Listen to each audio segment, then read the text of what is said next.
Poți să stai în picioare, culcat sau pe un scaun.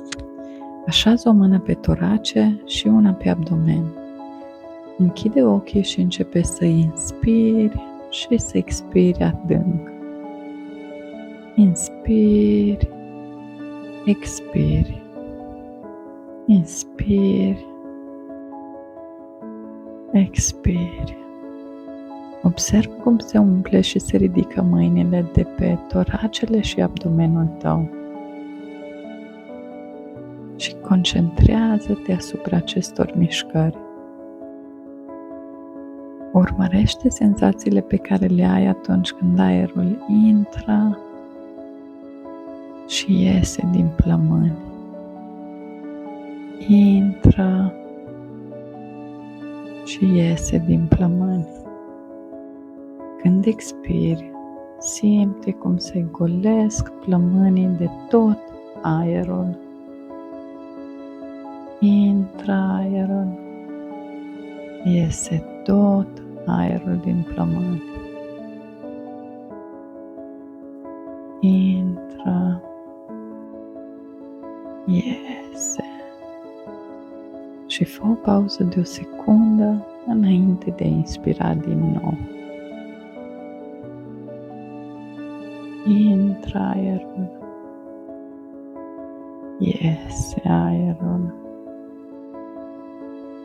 Acum lasă să apară și să dispară în fundal gânduri, imagini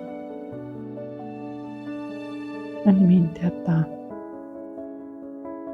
ca și cum ar fi mașini care trec prin fața casei. Când un gând nou apare, identifică-l scurt, ca și cum ai dat din cap sub formă de salut unui motociclist care trece prin fața casei. În timp ce faci asta, menține atenția asupra respirației și aerului care intră și iese din plămâni. Identifică gândul și dă din cap sub formă unui salut, ca și cum ai saluta un motociclist în trecere prin fața casei tale. Din când în când vei sesiza că un gând te va lua și te va duce departe, astfel încât vei pierde firul exercițiului. Îndată ce observi că ai fost absorbit, dai o clipă ca să sesizezi ce anume te-a distras.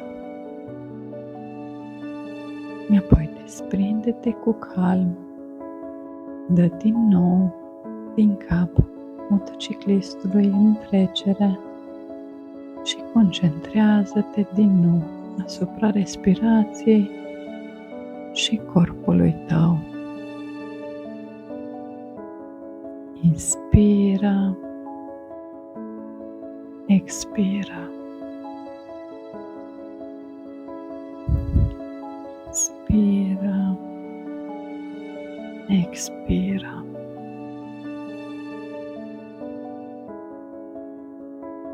Continuă să faci asta timp de 5 minute în fiecare zi.